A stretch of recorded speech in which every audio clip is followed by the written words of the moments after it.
fixing this old billet silencer, some dickhead in the past used a screwdriver to tap in the end cap and busted up the stinger. And in tearing it apart, I used a little too much muscle, broke the weld, put a big ass dent in it, and had to fix it. So in fixing the stinger, I used a socket, pound it out, make it nice and round again, and was able to use a punch tool to get out those Phillips screwdriver marks.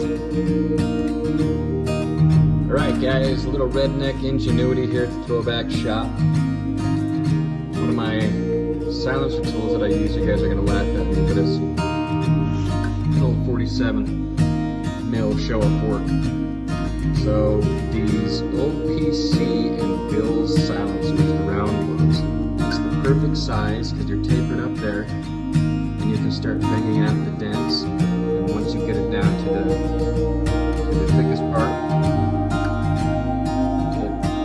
you've got just minimal amounts of play, and then you can just bang out any dents. Just take one mallet, bang those out, so I've got a perfectly round silencer to start with again.